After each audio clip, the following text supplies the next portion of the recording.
Okay, greetings everyone.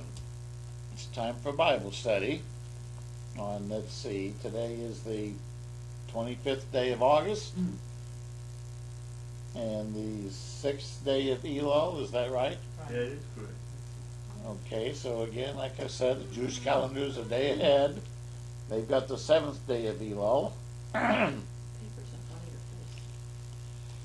papers in front of my face, Cappy says. Well, I'll put it where it has to be so I can read it.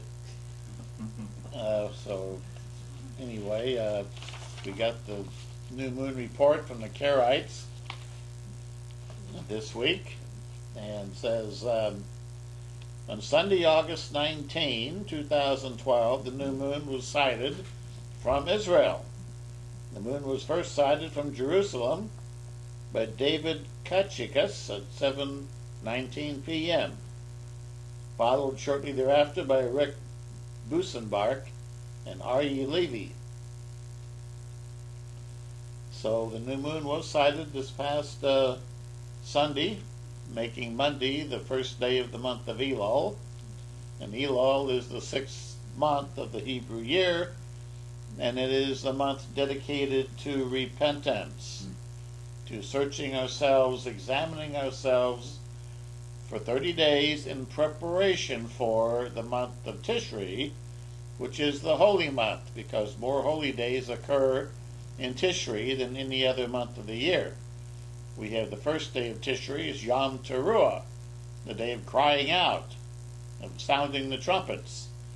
Then on the 10th day we have Yom Kippur, which is the day of cleansing and fasting and atonement.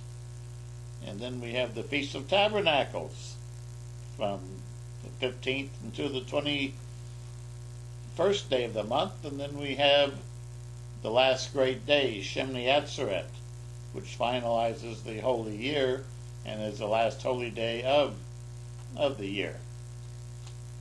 So Elul is a month of preparation and a month where we prepare our hearts and search our hearts and our minds to come to a deeper and more penetrating repentance and a closer walk with God. So we prepare to draw close to Him for the high holy days and the day of Yom Kippur, which is considered the holiest day of the year of afflicting the self, the soul, of total repentance and forgiveness, where we achieve closer contact with God as we come before Him. So this is an important season of the year that we're entering into, and it's a very vital part of God's plan. And the month of Elul is very interesting from what happened to Israel when they came out of Egypt about this time too, which maybe I'll get into that today. But first I want to get into some other matters of, three things here in OMAC which have impacted us this past week especially, and three problems which have come up, and three solutions which have occurred, or deliverances which have been orchestrated by the powers of heaven, by God's intervention. Now those three things, three problems, have, they often say that bad things happen in threes. I don't know if it's true or not, but they often say when you see an airplane crash, you could expect two more somewhere. But they often occur in threes. Three is a number of divine judgment.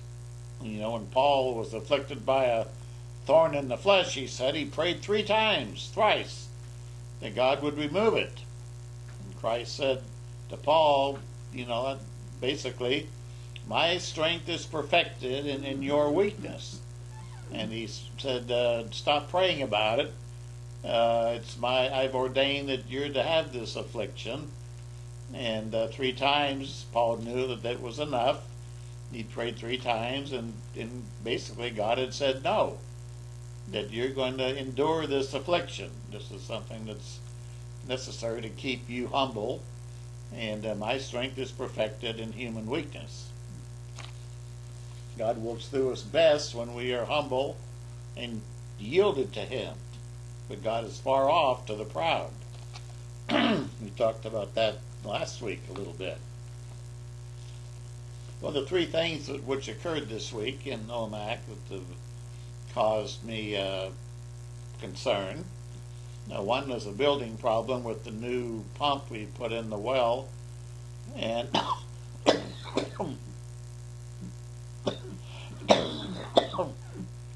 excuse me, the pump just kept shutting off periodically, like maybe once a day it would shut off, and we kind of had it figured out that it's because we have some long lines leading to our various gardens and flowers and trees, and when the pump was orchestrated and programmed in such a way that if the water pressure drops below a certain amount, it just shuts down, and then it puts in a report that says possible line break. I was going to say leaky pipe. Possible line break. Well, Dale prepared a report for the installer of the pump, the detailed report of the line of the pump shutting down. So they came out this week, yesterday, Friday, and set the pump so it would not shut down, regardless, because he said to me yesterday that, well, these are a lot of cases where they have to do that because the lines go out from the pump in such a way or such a distance that the pressure falls off, and they have to remove that shutdown valve or notification off the pump so it won't shut down. It just keeps on pumping until the line is full and the water keeps flowing. So they did that for us yesterday. So now I checked it out last night. I kept the line going last night, all night, and checked it this morning, and it was still flowing. So we're working fine. And he said we shouldn't have any more problems like that now, and that's wonderful news. The other thing that happened this week was mainly our tractor riding lawnmower developed a problem, and the blade wasn't spinning properly or whatever, and and we'd already sent it in to be fixed and repaired by the mechanic a month ago, and it seemed like, well, now another problem's come up with it. And but at the same time, good news occurred. Larry Norman, my master landscaper, called up and said he's ready to come back to work on Thursdays and Fridays. Good. And to help us get ready for the feast. Okay. And so he was here Thursday and Friday, and he got on that tractor riding mower and found out what the problems were, and he fixed them. Yeah. And the tires were deflated. That was part of the problem. So he put air in the tires and patched the leak and got everything all mowed. So it looks beautiful now. Okay. That was the second crisis and the second solution that came up. And the third one was right here on my computer. Our email account got hacked. Our Triumph Pro at AOL.com got hacked by a hacker somewhere in Spain, and all of a sudden I got a lot of notices from people that are on our email list that they got an email letter asking for money, that I was in trouble and desperate for money, $1,300 to help my poor cousin who needed an operation. And the person that wrote the email pretended to be me, a dirty, rotten, filthy, nasty crook. And the world is full of them today. And he wrote to everybody on my email list saying, sorry to bother you with this, but I I had to make a sudden trip out of the country to Spain. Am here to send my ill cousin to see my ill cousin. She is suffering from a critical uterine fibroid and must undergo hysterectomy surgery to save her life. The surgery is very expensive here, and I want to transfer her back home to have the surgery implemented. I really need to take care of this now, but my credit card won't work over here. I traveled with little money due to the short time I had to prepare for this trip, and never expected things to be the way it is right now. I need a loan of $1,300 from you, and I'll reimburse you at my return. Get back to me ASAP. I'll advise you on how to transfer it. Thanks, William F. Dankenbrink. The only problem was I did not send it. And I don't request people to send me money or give me loans by email or by mail or at all, actually. I'm not one of those people requesting money and donations, and I don't send out co-worker letters as the Worldwide Church of God used to do and Herbert Armstrong used to do. I conduct God's ministry the way George Mueller did back in the 19th century, and he was called the Apostle of Faith and built up all the institutions of orphanages in London where he taught the young children the Word of God and the truth, and he, to do that, he got on his knees and he prayed and prayed and prayed and prayed. And then as people began to donate money and they heard about the work he was doing, God would put it on their hearts and minds to send an offering or a donation. And some began to tithe 10, 20, 30, 40, 50% when they saw the work that was being done and the lives being saved and turned around to the worshiping Christ and God and the truth. And he never asked anybody for money. I read his autobiography, and it just really impressed me. Then I read a biography about him, and then I read the autobiography again a few years later. And George Mueller was a man of faith. He did not go asking for money. He needed money, he asked God on his knees in prayer, and God always answered. They had trials, they had tests, but God came through to the point where by the time his work was over, I think he'd had like $300 or $400 million for those orphanages over a ministry of 50, 60, 70 years, and God really used him in that way. Well, anyway, this letter was a fake, a phony. This person learned somehow he got my password from an email account, and so he sent out this hacked the email account and sent out this phony request for money just to pad his own pockets, obviously. But thankfully, God's people, to my knowledge, are all very alert and aware, and I got a lot of emails coming back to me at our email address saying, one says, "Hi Bill, I'd say I'm sorry to hear about your cousin, except that I'm 100% sure your email account has been hacked and you need to reset a secure password ASAP." Well, that's exactly what we did yesterday. Then another person sent a copy of this email to me and said, "This is going around the web and we know it's not legit." And they gave me a copy of it as well. And then another person says, "Bill, I'm sure this didn't come from you."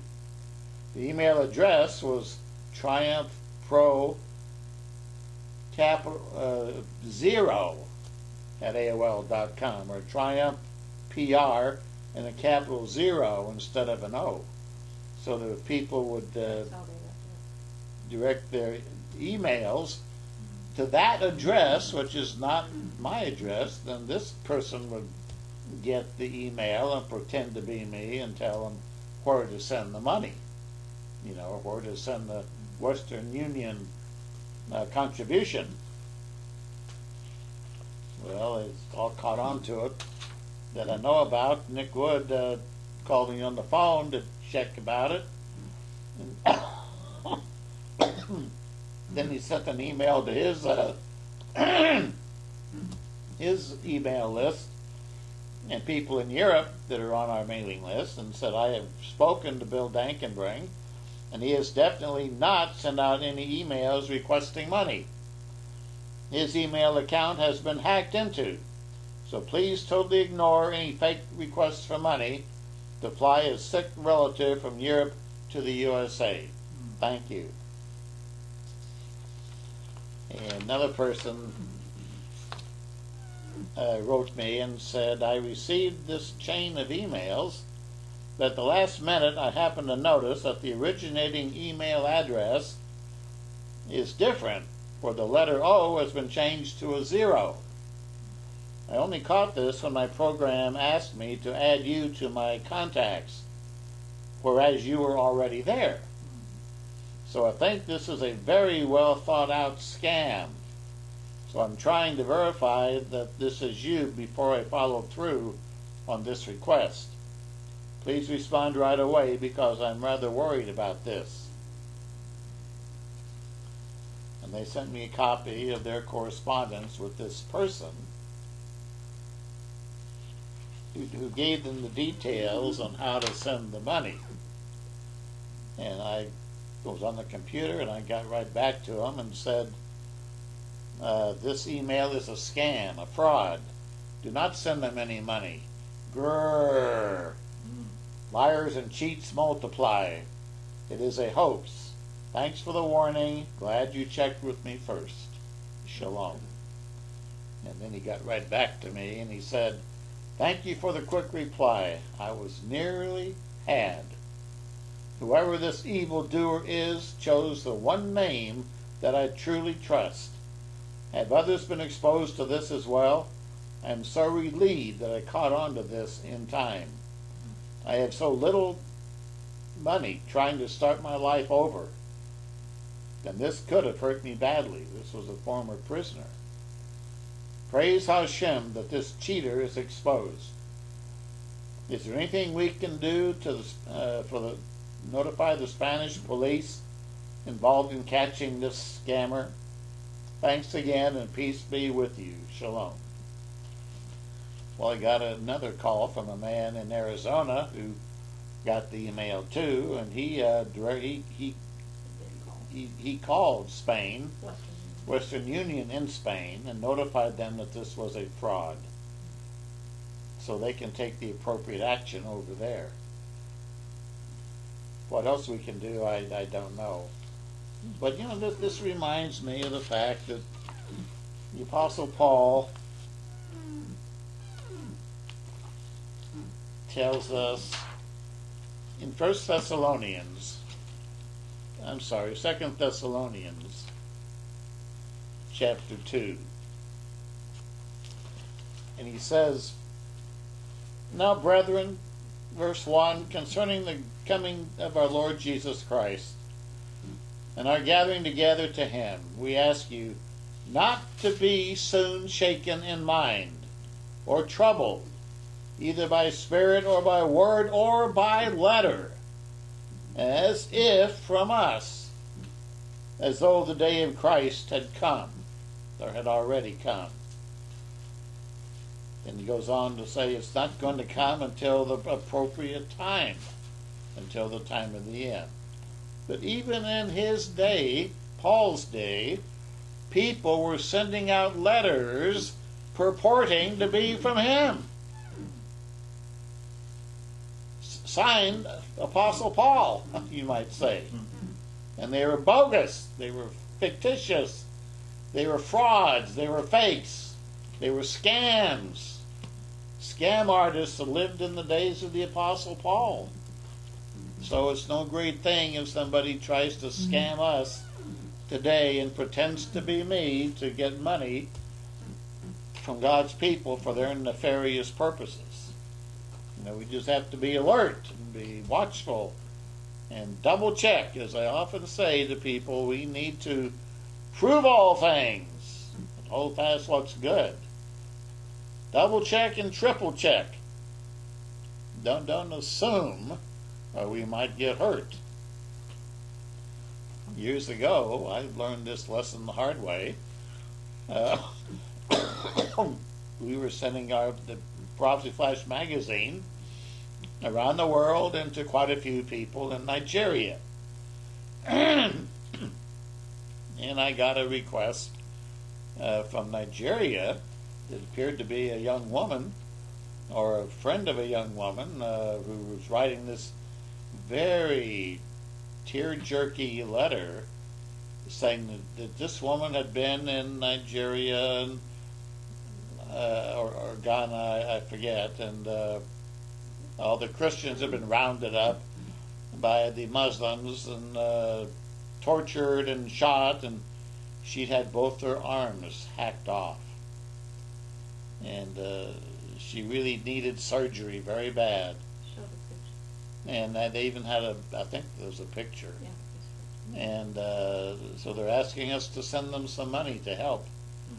And this young lady get the operation, which could be done for $1,000. And that's what they asked for. So I checked with people, and I notified a few people, and we sent them a $500 check, and another person sent a $500 check, if I recall correctly. So they got the money, and we never heard from them again. And later I heard from someone else that wrote to us saying that was a scam. That other people had been victimized by that same scam in Nigeria. In fact, some think this scam that we're having now probably came from a Nigerian in Spain. A lot of these Africans have gone to Europe and they still have the same problems with immorality and thievery and corruption wherever they go. And I wouldn't be surprised, but I don't know really who the perpetrator is. Another person sent me an email saying, here's a copy of the fake letter sent to me. Someone else says, your email has been compromised. See the message I received below. The sending address is really triumphpr0.com. It is hidden. Your integrity is at stake. Satan is attacking you. You need to send out to all in your contacts that this message is a fraud. I hope you get this early. I am on my way to work, 3 a.m., New York City, so I cannot elaborate. He called me later on the phone, and we discussed it on the telephone. But, Satan is alive and active and attacking God's church and God's people. And I think this is a reminder of that. This is the third issue this week. Like I said, we had the well problem with the pump, and that's been fixed this week. We had the tractor problem with the riding lawnmower, and that's all fixed now and working beautifully. Then we had this hacking come up and be spread around to the email list, and now we got that fixed and changed the password on the account. And I'm notifying everybody now on the, that's on our Bible study listening circuit on the telephone and the internet. So, so you can all be aware of this scam that's going around, and it happens. And my daughter has an email account. She was scammed or hacked. Other people have been hacked. It's nothing. In fact, I think Preston's, you were hacked. Yes, we were. You were even hacked. So it can.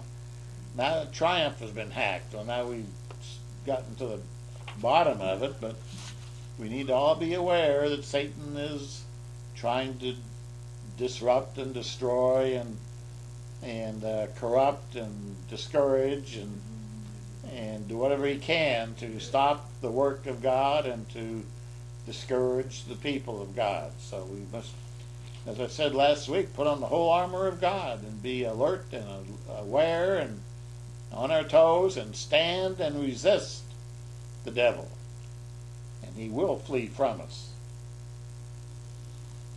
So I've got plenty of messages about what's been circulating the past couple days.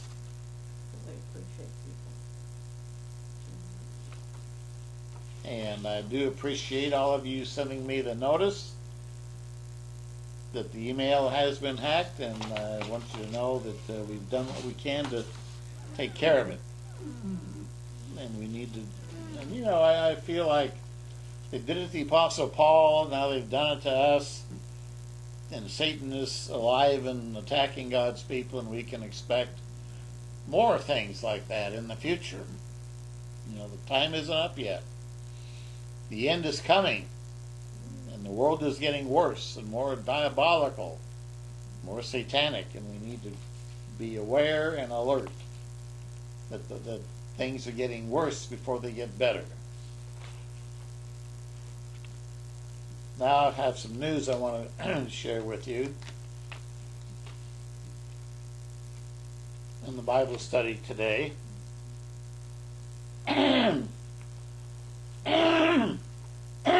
Excuse me, I got a frog in my throat.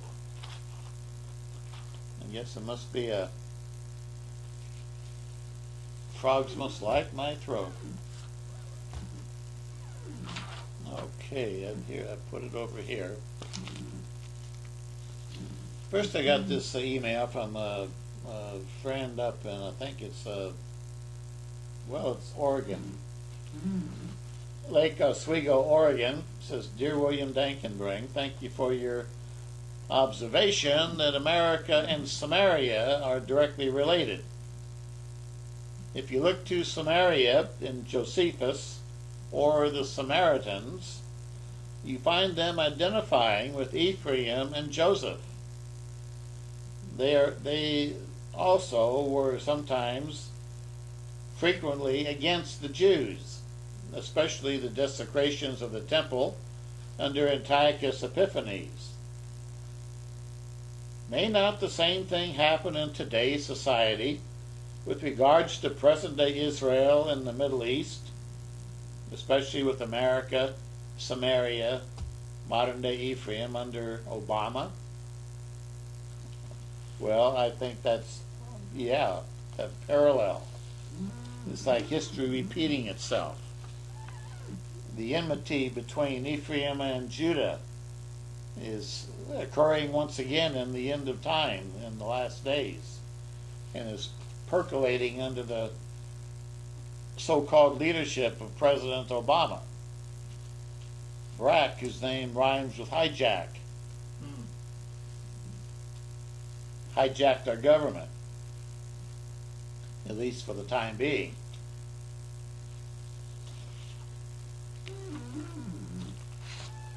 Now let's see, I want to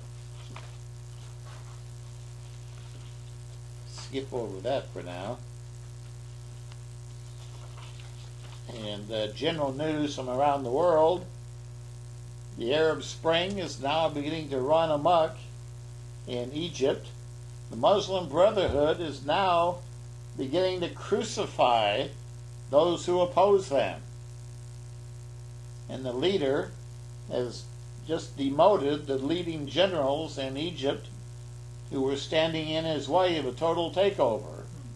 And now the Muslim Brotherhood has Egypt in the palm of their hand. And they are viciously anti-Israel and anti-American.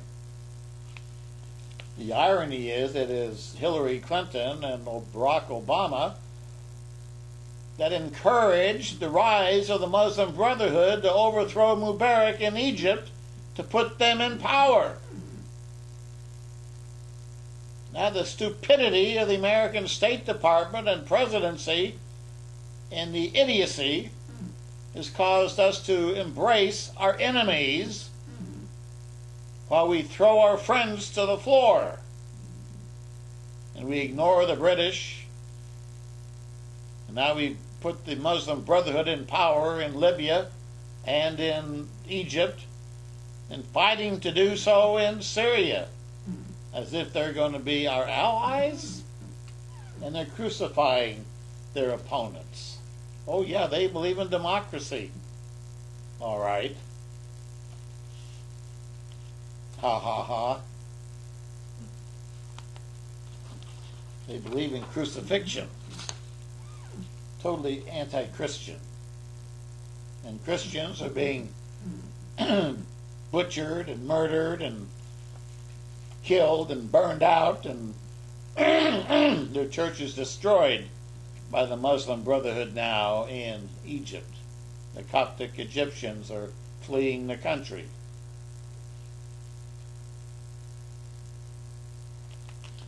Other news today that's been affecting Bible prophecy: 500 million tons of shipping will come to a halt if the Mississippi River gets any lower because of the drought.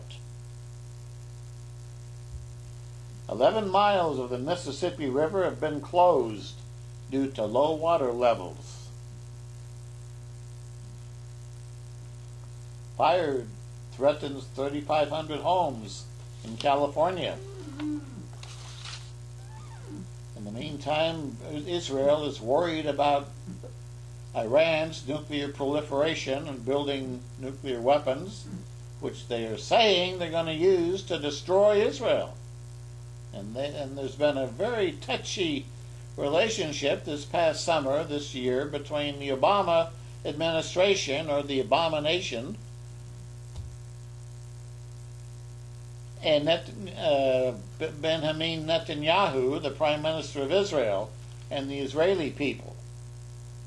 The Depka.com says Obama's personal feud with Netanyahu over Iran, their quarrel is becoming more intense and personal the closer Israel comes to attacking Iran's nuclear program before the November 6th U.S. election. The feud fires up certain opposition political circles in Israel and fuels their virulent campaign to tie the Netanyahu government's hands and so push it out of office. So Obama is conspiring with enemies of Netanyahu to drive him out of office so they won't attack Iran. And frankly, it's backfiring. And the people of Israel are solidly behind Netanyahu, and they are preparing for war. Meanwhile, Egyptian President Mohamed Morsi is studying ways to amend the Camp David peace accords between Israel and Egypt in order to ensure Egypt's full sovereignty over the Sinai Peninsula. The Muslim Brotherhood's president is seeking changes in the 30-year-old peace treaty, which would virtually void it of any content. Scrap it and do away with it. Yeah, he's our ally and our friend, all right. We put him in office, and now we're going to have to deal with him. Or Israel's going to have to deal with him. Israel media are now reporting that Iran is well advanced on building its nuclear warhead. An anonymous senior official in Jerusalem is quoted as saying, "Substantial Iranian progress towards building a warhead for its ballistic Shahab-3 missile, which has a range of 1,500 miles, which covers all of Israel and much of Europe. The Iranians are now said to be working on the detonator and the trigger for the bomb."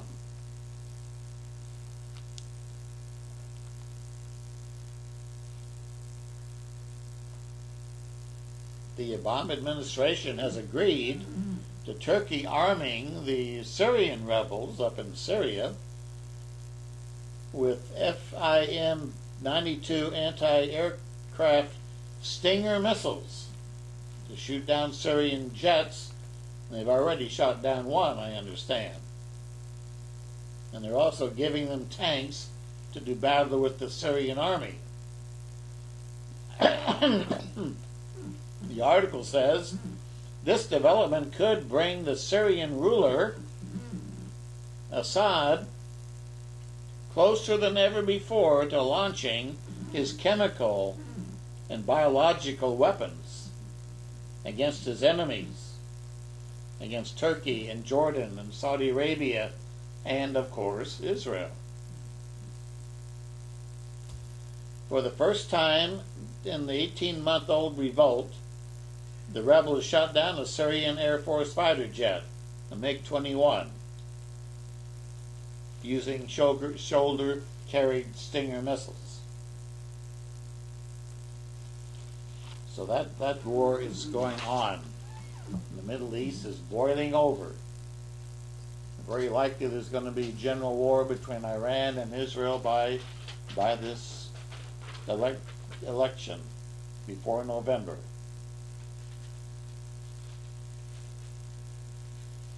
And then Egypt, of course, has gained control of the Sinai, and Morsi is exploiting the terrorist attack which recently occurred from Sinai to rid Cairo of the pro-Western military leaders in the Egyptian army.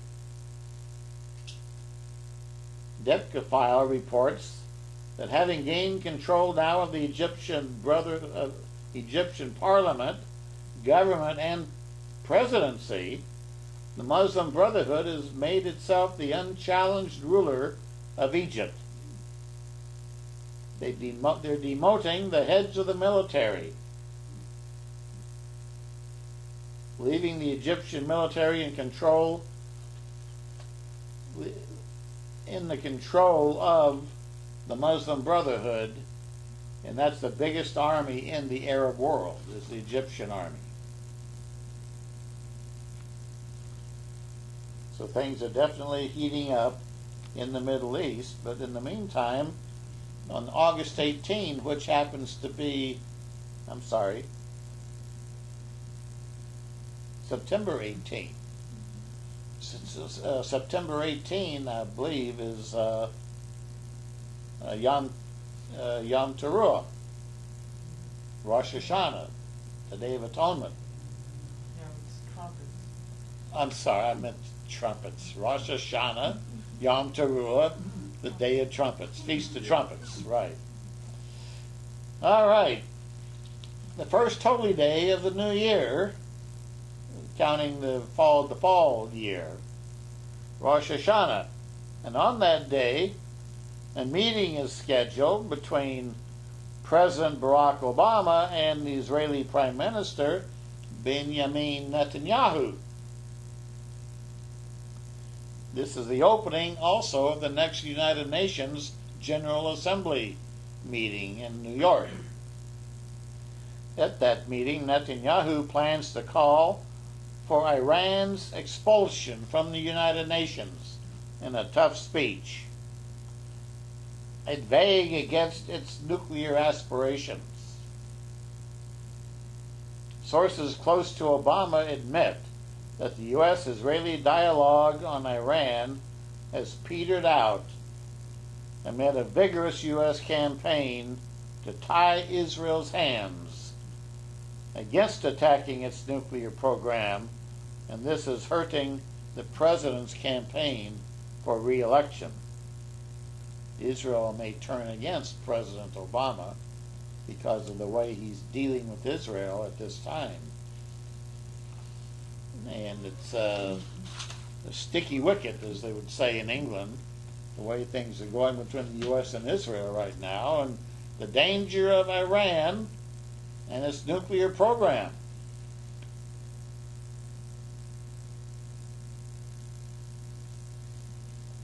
The White House has been meddling in Israeli politics and dealing with ex-politicians and retired generals, enlisting them to fight against the Netanyahu government and to demonstrate against the Netanyahu government, to urge Israel to learn to live with a nuclear-armed Iran, which of course is to their great detriment and endangers Israel perilously. But that's because we have a man as our president who is an ignoramus, an anti-American, anti-Jewish Muslim at heart.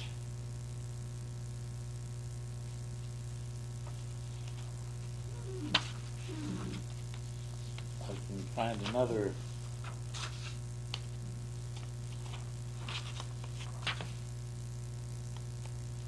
another article here. Well, okay. Here I have a picture of a cover on Newsweek magazine, which I believe Newsweek is going to the becoming an e-magazine or e-zine, and not just a regular newsprint magazine anymore. But they have a cover in May 21st, 2012, of Obama with a halo, a rainbow-colored halo over his head. And the caption on the cover of Newsweek is, "The First Gay President." Oh. That's a shocker when I saw that from Newsweek magazine. Then there's another one, the most recent Newsweek magazine. Again has a picture of Obama, and this one it says, "Hit the road, Barack." And it says, "Why we need a new president." Newsweek magazine, one of the most liberal leftist magazines in America, is now coming out with an article attacking Barack Obama. Wow. The article is written by a British man, a very well-known journalist, as the lead article in the magazine. And Newsmax.com has an article by Ronald Kessler that says Newsweek's Obama slam could be the turning point. This could be vitally important to the election scenario in America. Kessler says, reporting from Washington, D.C., the financial crisis a few weeks before the last presidential election was enough to push Barack Obama over the top. This week's Newsweek cover slamming President Obama could have almost as much impact on the coming election. Hit the road, Barack. Why we need a new president, the cover says. Obama's got to go, the article inside says. And Kessler writes, journalists are not idiots. They recognize that Obama, as the Newsweek cover story documents, has been a failure. But they are also lemmings who will not desert their traditional support of Democrats unless given permission by their peers. The cover story in Newsweek, one of the most liberal-leaning publications in the country, does just that. It gives cover for Democrats to turn away from Barack Obama and vote Republican this year. Kessler says because of support by the press, Obama became president in the first place and has held his own against Mitt Romney in polls. 3 months before the story of Jeremiah Wright and his connection to Obama finally broke in the mainstream media, I began writing stories as chief Washington correspondent of Newsmax about Obama's close association with the America-bashing minister, Jeremiah Wright. The media, which had known about Wright,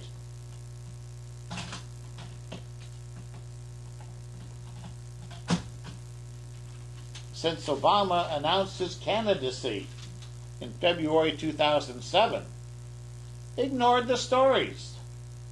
If the media had picked up on them then, Obama likely would not be president today, but the media ignored those stories.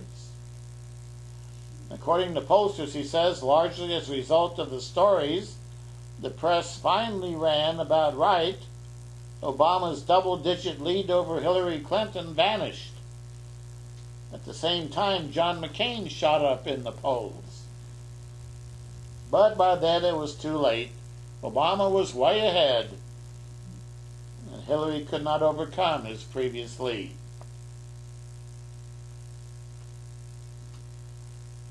Today, Kessler writes, the media largely ignore Obama's daily distortions and record of failure, all documented in the Newsweek article.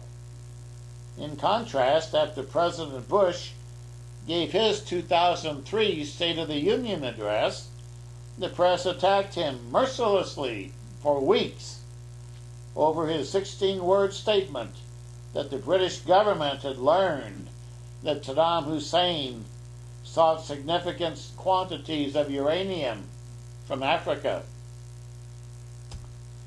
They burned him. The media burned Bush over that statement. But, Kessler says, in fact, the statement was true. After the British House of Commons Intelligence and Security Committee reviewed the MI6 intelligence about the claim involving Niger, it concluded in September 2003 that the British intelligence service was justified in continuing to say that Hussein had tried to obtain uranium in that country. The press then ignored that report, showing that Bush's statement was indeed accurate. Do you remember those days? The press in America stinks to high heaven. It's malicious, even felonious in my opinion. But when Obama says the private sector of the economy is doing fine, as he recently did, and he belittles success of those who build successful companies and says, well, you didn't do that. The ones that built the roads paved the way for you, etc., etc. And when Obama claims the Supreme Court cannot overrule a law passed by Congress, and then says he is not being divisive, even as he attacks Republicans with the nasty ads that they've been running against Mitt Romney, and then he and or Biden, his vice president, gratuitously injects race into their comments, fanning the race card, as Biden recently did in a speech to a largely black audience, where he said the Republicans and Mitt Romney would unchain Wall Street and have you folks back in chains. That was a racist comment. Or they claimed that Romney and Paul Ryan would end Medicare as we know it, trying to scare the elderly. And he says the press gives the president a pass. They just ignore it. The modern day feeble-minded American press. And none of this, however, is lost on the public. The people aren't so dumb. The recent Rasmussen poll found that 59% of likely U.S. voters believe Obama has received the best treatment from the media so far. Just 18% think Mitt Romney has been treated better. Having been a reporter for the Washington Post and the Wall Street Journal, Kessler writes, I know how susceptible journalists are to herd instinct. The Newsweek cover story, in effect, tells journalists it's okay to begin telling the truth about Obama and expose his presidency as the failure Newsweek says it is. For that reason, he says, it could be a turning point in the election. Ronald Kessler is a chief Washington correspondent of Newsmax and the best-selling New York Times author on the Secret Service, FBI, and CIA. I think that's a very, very, very telling article about what's happening today. Obama is being outed in many ways. His presidency is being outed by those that have ears to hear and eyes to see and willing to admit the failure of this president economically, financially, job-wise, and in foreign affairs and militarily. But how many people have their ears open? How many people have their eyes open? How many people are even willing to look at the truth? I know a lot of young people are just still madly in love with Obama, it seems like. He recently toured some college campuses and appeared on some simple-minded talk shows on TV. The 5 women early in the morning just loved to have him on and ask him these real tough questions. Like, what's your favorite cake? What's your favorite dessert? And simple things like that. No hard-boiled tough questions at all. Just simple things, pancake questions. And then he appeared on a college campus speaking to the young students, and one young lady was asked afterwards, well, what did you think of the president? She said, oh, he's wonderful. He shook my hand. I'm going to vote for him. Absurd. Hit the Road Barack argues that President Obama has proven that he is an economic illiterate, and the Republican presidential candidate Mitt Romney and his running mate Paul Ryan are our only hope in this election, because he has built businesses, cut costs. Well, whether there's really that much difference between them in the long run, I don't know. But a lot of people are getting turned off to Obama, so maybe Romney has a chance. Or if he does, he could win the election, and then we could be a country in chaos because of the divisiveness, the division, with riots in the cities when all the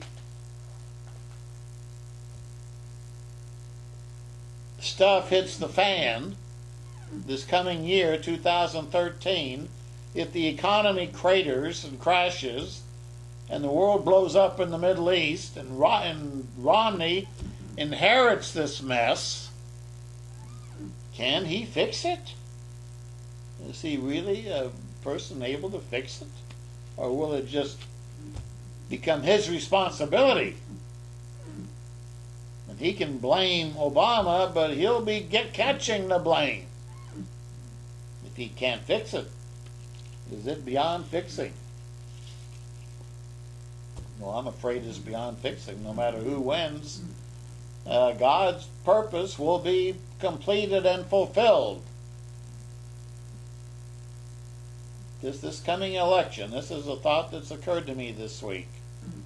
In lieu of what's happening, transpiring in politics and the bad news coming out for Obama, is Mitt Romney could win. He could become the white horse candidate that wins the election. Then he will inherit the mess, and it will become his responsibility. If Obama loses, this could become the fulfillment of the prophecy in Revelation chapter 13.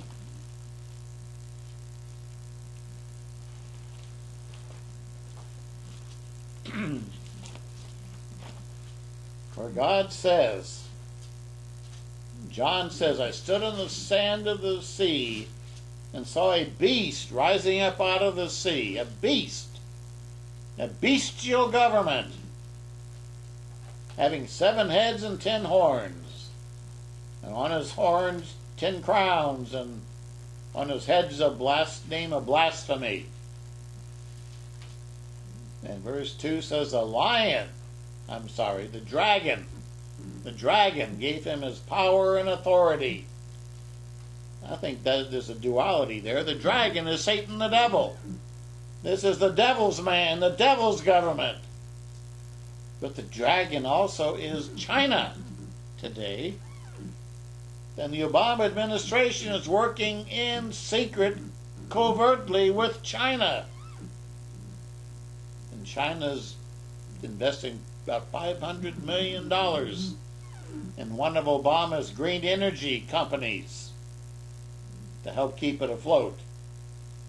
China is cooperating with the American government in devaluing the U.S. dollar to make the Chinese yen become more powerful. The U.S. is backing off islands which we have owned up in the Kuril Islands, up off of the coast of Alaska. We're consigning those islands, giving them free to Russia. And China is claiming the Spratly Islands in the South China Sea between Vietnam and the Philippines and China. They're claiming them as Chinese and sending ships there to bring home their claim over the protests of Malaysia, Thailand, Vietnam, and the Philippines. And the U.S. is not intervening. So China will get the oil and the gas located under the ocean there around the Spratly Islands. So there is a interesting fact underlining this verse. The dragon gives the beast his power and authority, and great authority. Then verse 3 says, and I saw one of his heads, as it were, as if it had been mortally wounded, and his deadly wound was healed. And all the world marveled and followed the beast. Well, if Obama loses this election, that would be like a mortal wound to this head. A temporary mortal wound.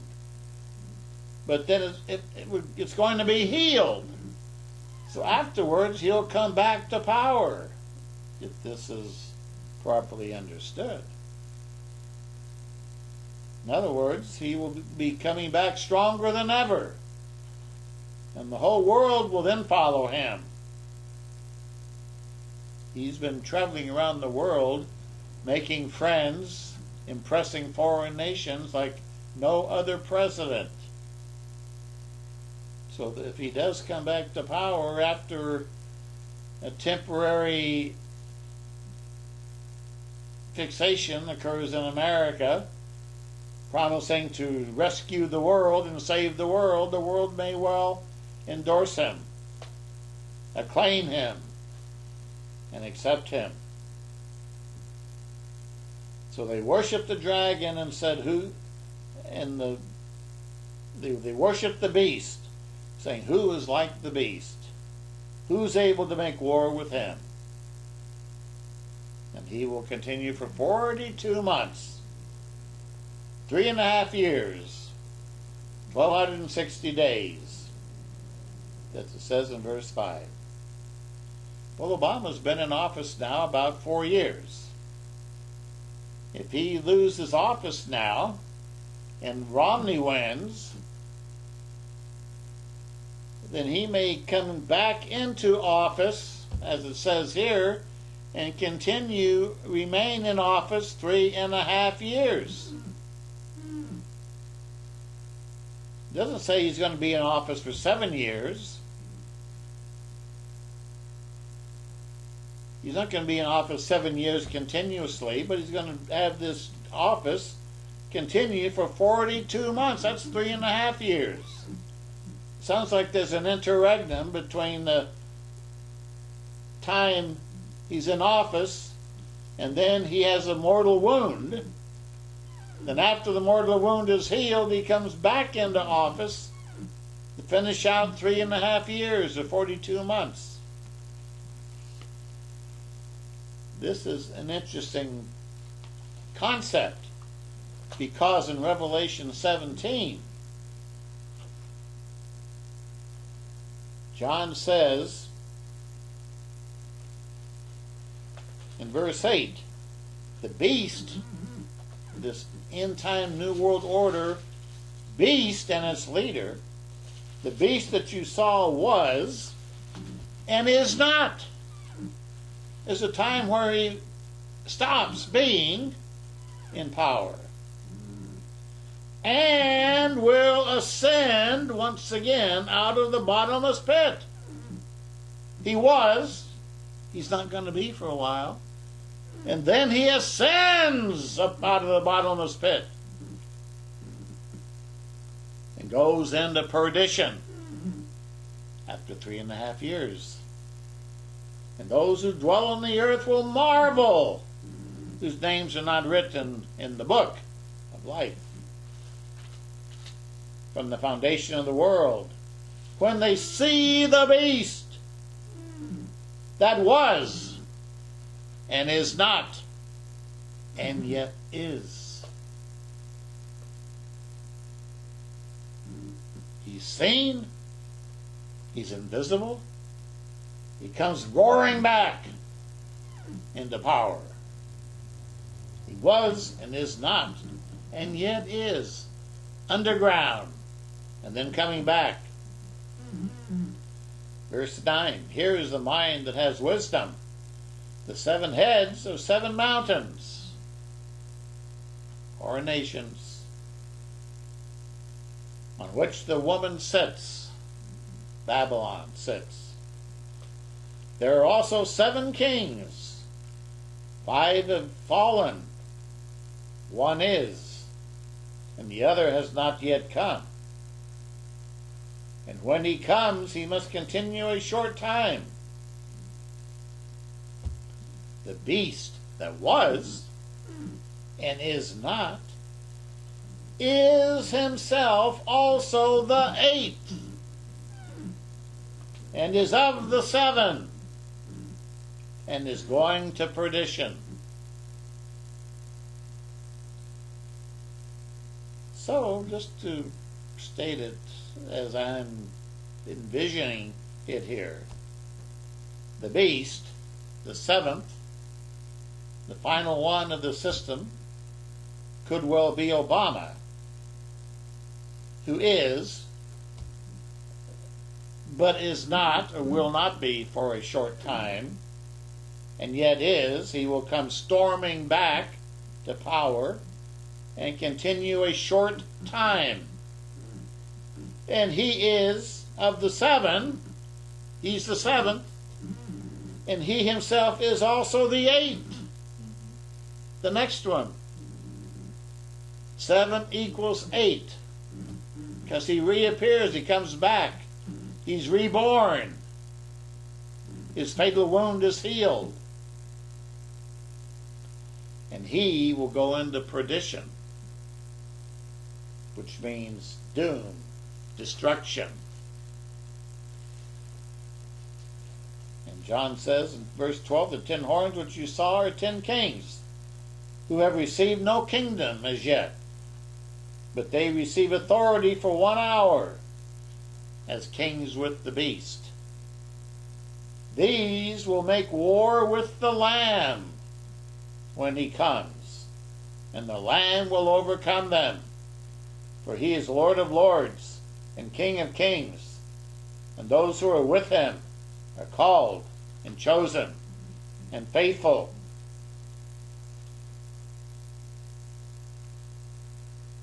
So this one will fight against Christ when he returns. And he will be cast into the lake of fire, as it says in Revelation 19, speaking of the return of the Lamb, Christ, the Son of God. Revelation 19, verse 11, John says, I saw heaven opened, and behold a white horse, the real white horse.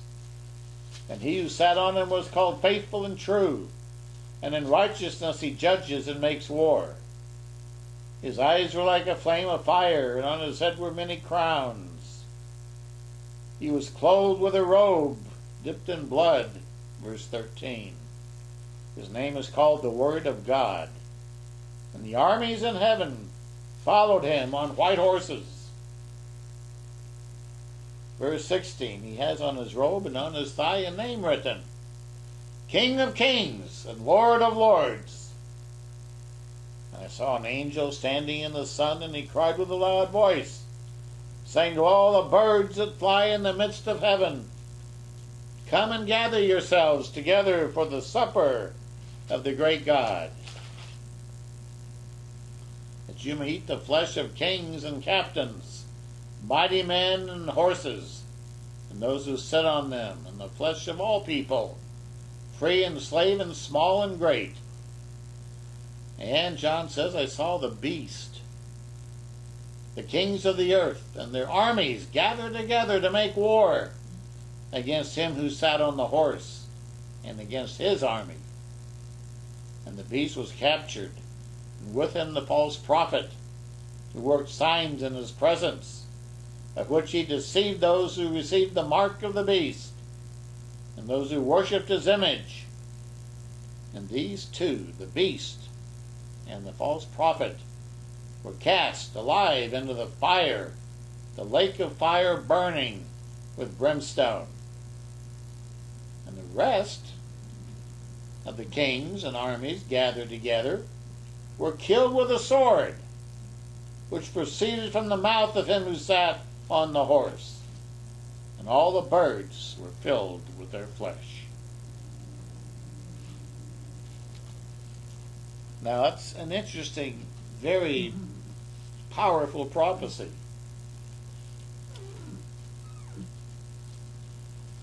Could this election be the election of the fatal wound? We need to keep our eyes open and be observing and watching.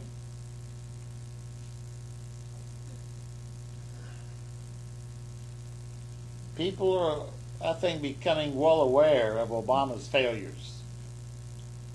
46% of Americans think that America is a superpower in retreat, if not retirement.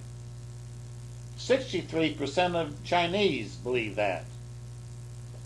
They believe China has already replaced America as the world's leading superpower, or eventually will.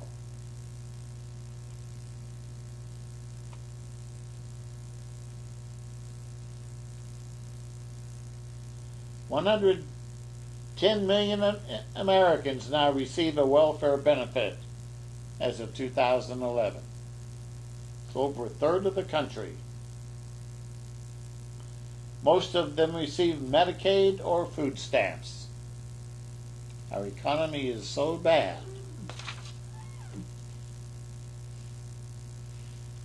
that even Newsweek magazine on its cover says, "Hit the road, Barack." That could be a tumultuous, very influential cover. So to me, it's almost like the Obama administration is running for cover. They're becoming desperate.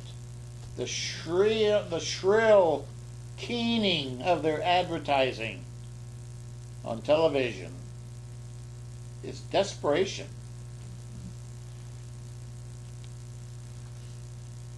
The story in Newsweek is written by esteemed British historian Niall Ferguson. He's telling President Obama that it's time to go. Time to go, Jack. The only team that can possibly turn the country around, he says, is the Romney-Ryan ticket.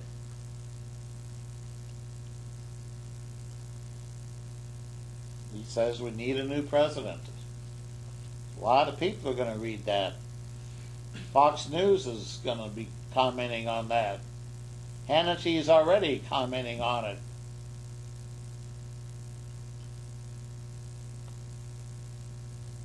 It's according to Newsmax, it's an uncharacteristically conservative piece for this particular Newsweek magazine, which previously had cover stories celebrating Obama as the first gay president for his stand on gay marriage.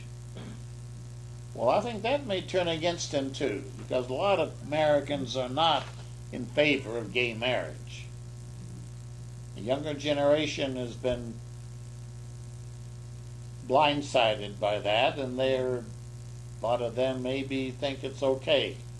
But a lot of voting Americans still think it's wrong.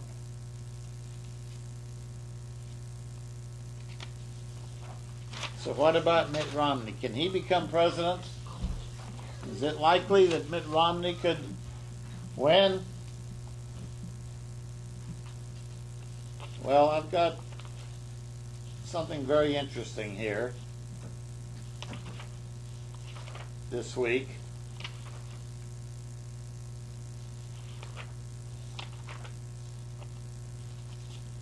From the Bible Codes Digest. The Bible Codes speak out about the coming election. And this particular code is interpreted by one of the experts in the Bible Codes. His name is Moshe Aharon Shak. He has researched the candidates for 2012 USA election in the Bible Code and presents them in a series of 5 YouTubes.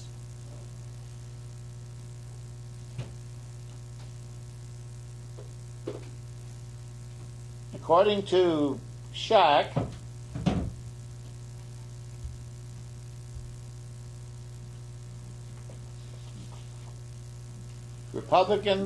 one of the YouTubes is Republican Primary Candidates 2012.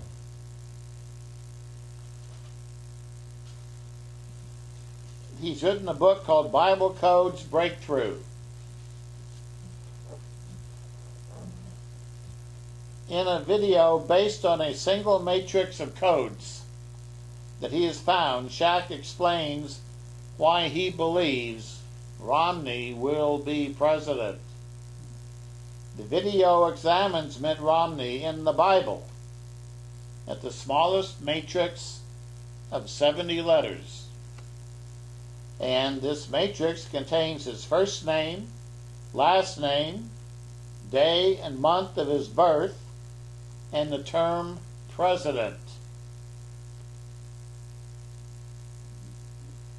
Then a third video he's put out focuses on the codes in a single matrix about Romney versus Obama for the presidency.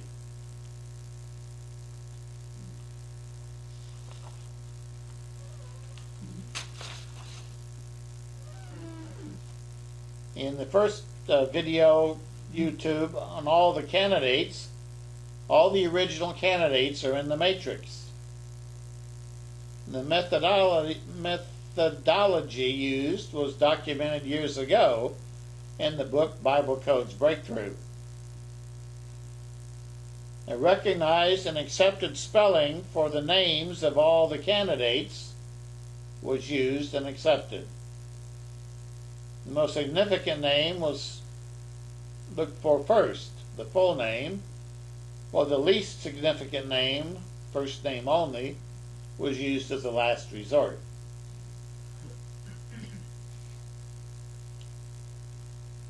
In many cases, the message was repeated to the candidate that the bid to win is doomed, of all the candidates in the matrix. The term president appears twice in connection with Romney, and the clues to his success repeat several times. Another suggestion by the codes that is repeated is that Romney's success is directed from above, meaning from heaven.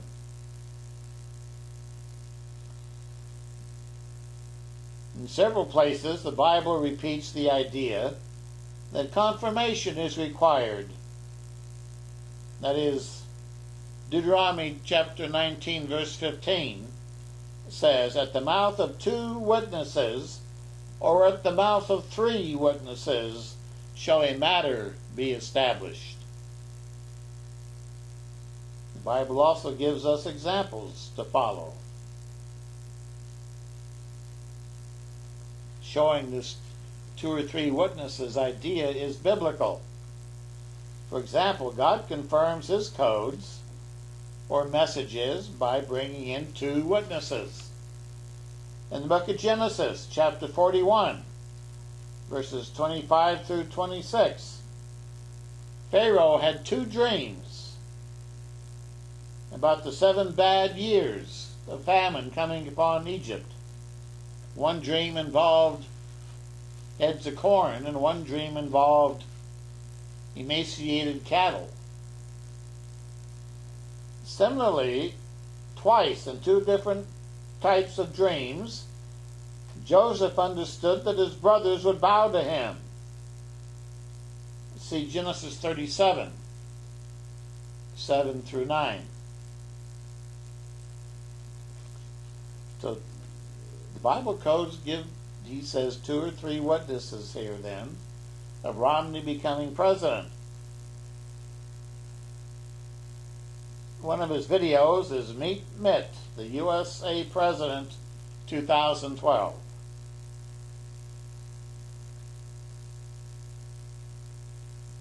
In the YouTube video, Republican elections for a USA President in 2012, a matrix was developed to introduce all the key candidates of the Republican Party and illustrate how they will be viewed on the final day of the Republican Convention on August 30, 2012. Some of them have dropped out of the race and are indicated in that video. More important is that the video clearly picks Mitt Romney as the winner of the convention and the one that Barack Obama will fear.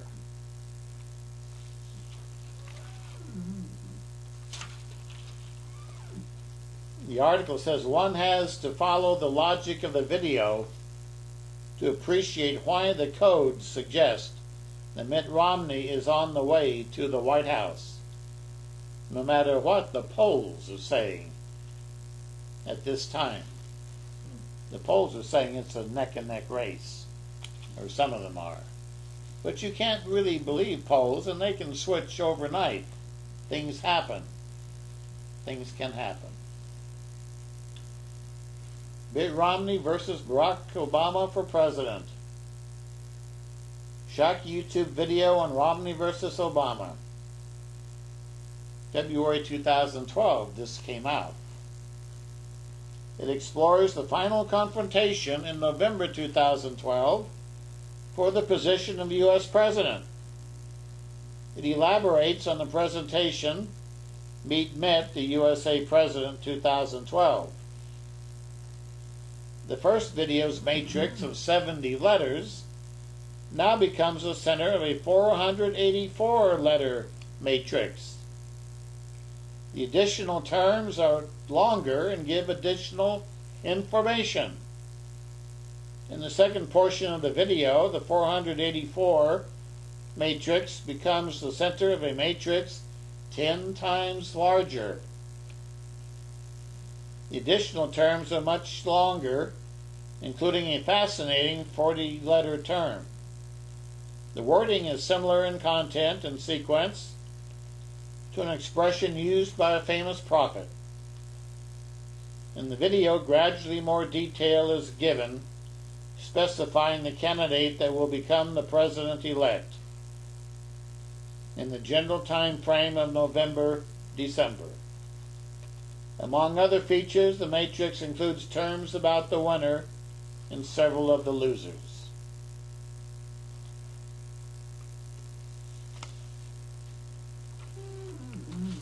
So the Bible codes, according to Shack, predict Mitt Romney to be the winner, and he is considered an expert in Bible code research and interpretation.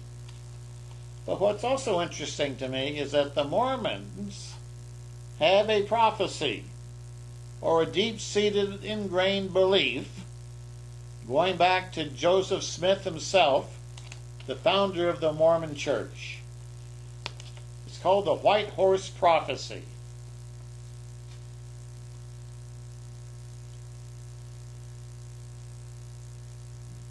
And it takes a look at Mitt Romney. Mitt Romney is the youngest son of the most prominent Mormon in American politics, the seventh-generation direct descendant of one of the faith's founding 12 apostles. He has been singled out as a destined leader.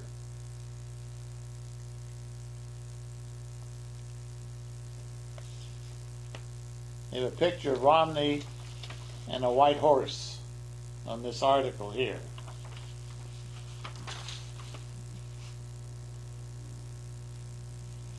Mitt Romney went to Brigham Young University, which was expected to spawn the man who would lead the Mormons into the White House and fulfill the prophecies of the church's founder, Joseph Smith, Jr. Smith viewed capturing the White House and the presidency as part of the mission of the Mormon Church. He had predicted the emergence of, quote, the one mighty and strong, unquote, a leader who would, quote, set in order the house of God, unquote, and become the first of many prominent Mormon men to claim the mantle. Smith himself sought to establish a theodemocracy where God and people held the power to conduct the affairs of men in righteous matters. But this created a sensation and drew the hostility of the surrounding nation. Smith's candidacy for president was cut short when he was shot to death by an anti-Mormon vigilante mob. Out of Smith's national political ambitions grew what would become known in Mormon circles as the White Horse Prophecy, a belief ingrained in Mormon culture and passed down through generations by church leaders that the day would come when the U.S. Constitution would hang like a thread as fine as a silk fiber, and the Mormon priesthood would save it. Romney, the article says, is the product of this culture. At Brigham Young, he was idolized by fellow students and referred to only half-jokingly as the one mighty and strong. He was the alpha male in the rarefied cougar pack, according to Michael D. Moody, a BYU graduate and classmate and fellow member of the group. Composed almost entirely of returned Mormon missionaries, the club members of the Cougar Pack were known for their preppy blue blazers and enthusiastic athletic boosterism. Romney, who had been the assistant to the president of the French mission of the church, where he was personally in charge of more than 200 missionaries, easily assumed leadership in the club. The Cougar Club held monthly fireside testimonies, sacrament meetings at which each member testified to his belief that he lived in heaven before being born on earth, that he became mortal in order to usher in the latter days, that he recognized Joseph Smith as the prophet, and the Book of Mormon as the Word of God, and the Mormon Church as the one true faith.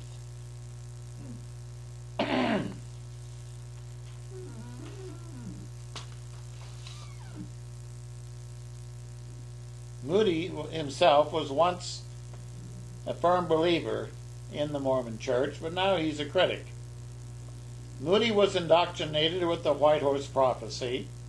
Like Romney, Moody is a seventh-generation Mormon, steeped in the same intellectual and theological milieu. He said, "We were taught that America is the promised land. The Mormons are the chosen people, and the time is now for a Mormon leader to usher in the second coming of Christ and install the political kingdom of God in Washington, D.C. That's what they're taught. In this scenario, Romney's candidacy is part of the eternal plan, and the candidate himself is fulfilling the destiny begun in what the church calls the pre-existence. Several prominent Mormons, including talk show host Glenn Beck, have alluded to this apocalyptic prophecy. The controversial myth is not official church doctrine, but it has also arisen in the national dialogue with the presidential candidacies of George Romney, Orrin Hatch, and now Mitt Romney. George Romney was his father. Mitt Romney told the Salt Lake City Tribune, "I don't think the White Horse Prophecy is fair to bring up at all. It's been rejected by every church leader that has talked about it. It has nothing to do with anything," he said. But you wonder, do you say that just to get himself off the hook? You know, what do they really believe? He doesn't want to sound religious, or he'd turn away all the Protestants and Catholics and others who might vote for him. Romney, like his father before him, who voluntarily tithed an unparalleled 19% of his personal fortune, is among the church's wealthiest members. And like his father, grandfather, and great-grandfathers before him, Mitt Romney was groomed for a prominent position in the church.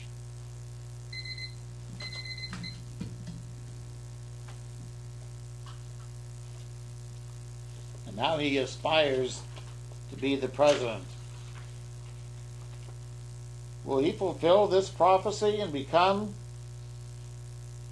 the next president, riding the white horse of Revelation, conquering and to conquer, but then he's going to be replaced? We are living in a time, like Joseph Smith alleged, when the U.S. Constitution is hanging by a thread. Smith also said in his prophecy that there would be a revolution in America that will take place, leaving it without a supreme government. Chaos, riots, revolution. There will be no peace, he prophesied, except in the Rocky Mountains or in a mountainous area. Could this prophecy actually be true? Well, I don't know why not. The Constitution is hanging by a thread. We are primed for revolution in America.